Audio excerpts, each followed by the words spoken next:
बच्चों, let's see the question. The question is, when a white powder A is strongly heated, it gives off a colorless, odorless gas B, which turns lime water milky C, and if the passage of this gas is continued, the milkiness disappears and gives a solution D. The solid residue E is yellow when hot but turns white on cooling.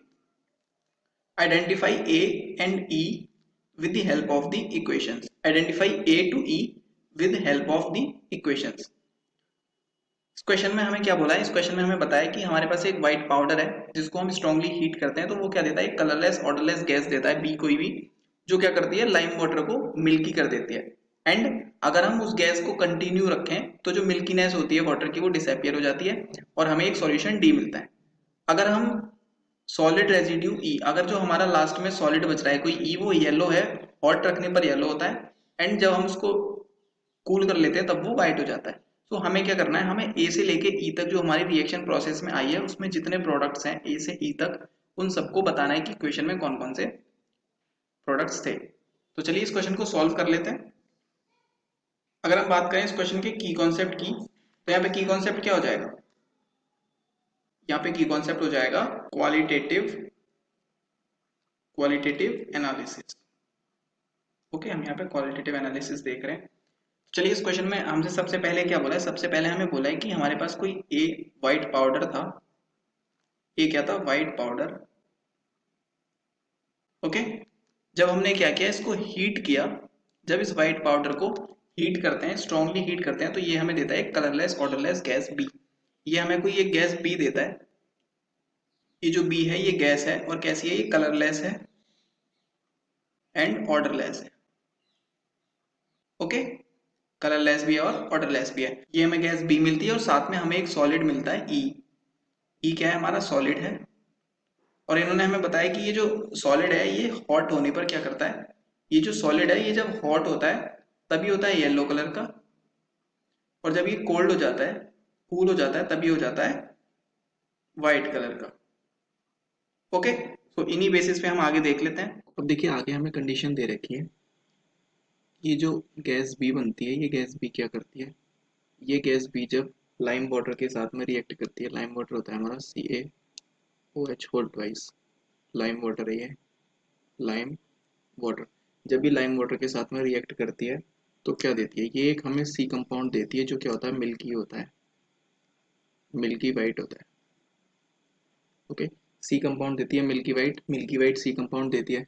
और आगे बोला है हमसे कि अगर हम इस gas की पासिंग को कंटिन्यू रखते हैं, अगर इस गैस की पासिंग को हम कंटिन्यू रखते हैं, मतलब बी की जो पासिंग है वो कंटिन्यू अगर रखते हैं, तो क्या होता है? ये हमें एक डी सॉल्यूशन देते हैं। और ये डी सॉल्यूशन जो है, डी सॉल्यूशन क्या होता है? ये होता है क्लियर सॉल्यूशन। क्लियर मतलब इसमें कोई कलर नहीं रहता। जैसे यहाँ पे ये मिल्की वाइट था तो यहाँ पे ये सॉल्यूशन क्लियर हो जाता है। ओके, तो हमें फाइंड करना है कि गैस कौन सी है। तो देखिए अगर हम बात करें मिल्की वाइट की, तो कौन सी गैस लाइम वाटर को मिल्की वाइट कर देती है? ये होती है CO2 गैस। CO2 गैस जो होती है वो लाइम वाटर को क्या कर देती है? Milky white. यहाँ पे क्या बन जाता है? यहाँ पे बनता है हमारा CaCO3 calcium carbonate. Calcium carbonate का कलर होता है वाइट, तो इसलिए यहाँ पे हो जाता है जो सॉल्यूशन होता है वो हो जाता है मिल्की वाइट। ओके, यहाँ पे CaCO3 का फॉर्मेशन होता है और साथ में बनता है वाटर। क्लियर?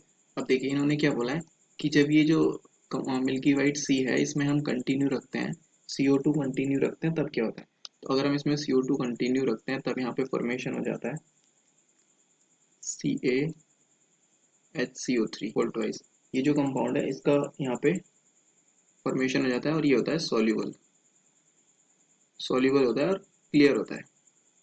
ओके, जिसकी वजह से ये जो कलर होता है वो गायब हो जाता है यहाँ से। तो हमारा कौन सा कंपाउंड हो गया? ये हो गया हमारा डी कंपाउंड। गैस बी हो गई हमारी CO2। ओके, सो हमारी बी गैस कौन सी होगी? बी गैस हो जाएगी CO2। ओके, अब हमें फाइंड करना है ई एंड ए। तो देखिए हमें फर्दर क्या दे रखा है यहाँ पे, अगर हम आगे कंडीशंस देखते हैं तो इन्होंने बोला है कि यहाँ पे एक ई कंपाउंड है। ई कंपाउंड क्या करता है? ई कंपाउंड को जब हम, ई कंपाउंड जो है वो येलो होता है जब गर्म होता है और कूल करने पर वाइट हो जाता है। तो ये प्रॉपर्टी होती है ZnO की। किसकी प्रॉपर्टीज होती है? ये होती है ZnO, जिंक ऑक्साइड की प्रॉपर्टीज। ये क्या होता है? ये हॉट होने पे येलो होता है एंड कूल होने पे क्या होता है, कूल होने पे ये वाइट हो जाता है। ओके, सो इसका क्या होगा, जब इसकी रिएक्शन हम CO2 से करेंगे तो यहाँ पे क्या बनेगा, यहाँ पे बन जाएगा ZnCO3।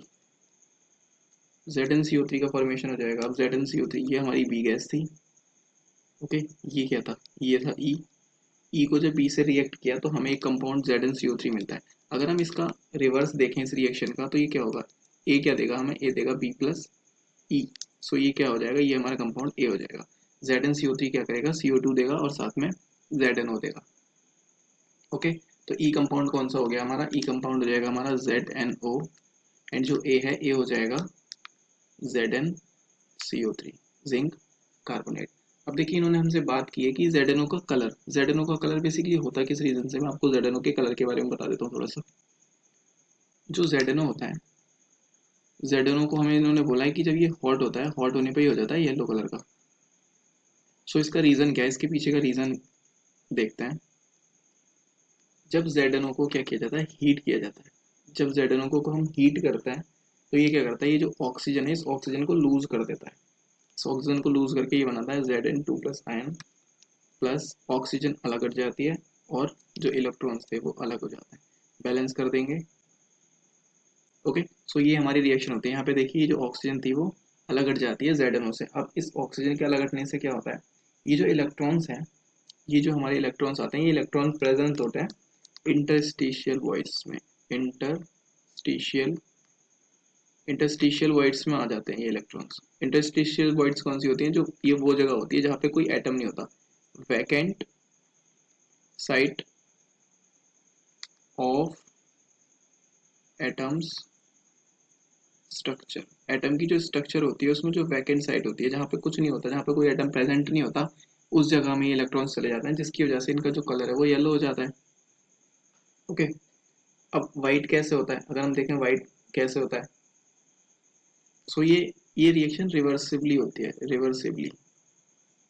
ओके, कूल होने पर ये फिर से ये बन जाता है तो इसका कलर वाइट हो जाता है। ये वैसे वाइट कलर का ही होता है, ये होता है वाइट कलर का, हॉट करने पर ये येलो हो जाता है। सो ये इसका रीज़न क्या होता है कि जब ये इसको गर्म करते हैं हम तो ये जो ऑक्सीजन है इसकी वो अलग हट जाती है और ये इंटरस्टिशियल वॉइड्स में पहुंच जाते हैं इलेक्ट्रॉन्स जो होते हैं इसके, जिसकी वजह से क्या हो जाता है, यहाँ पे जिंक ऑक्साइड जो होता है वो येलो कलर में चेंज हो जाता है। ओके, सो ये इसका रीज़न हो जाएगा। सो अब हम देख लेते हैं हमारे कंपाउंड्स कौन कौन से थे। हमारा जो ए था हमारा ZnCO3, बी हो जाएगी हमारी CO2 गैस एंड सी हो जाए ई हो जाएगा हमारा जिंक ऑक्साइड। ओके, यहाँ पे देखेंगे लाइम वाटर के साथ जब रिएक्शन होती है तब क्या होता है, CaCO3 बनता है, जिसकी वजह से ये हो जाता है मिल्की वाइट। एंड जब इसको फर्दर CO2 देते हैं तब यहाँ पे बन जाता है एक सोल्यूबल कंपाउंड, ये वाला, जो कि सॉल्यूशन को क्या कर देता है, क्लियर कर देता है। ये होता है हमारा D। Okay, and last one ये ZnO था, E हमारा B से रिएक्ट करके क्या बनाता है, A बनाता है। सो A क्या करेगा, A B और E देगा। सो ये हमारी रिएक्शंस हो जाएंगी। So this is the right answer. I hope you understood it well. Best of luck.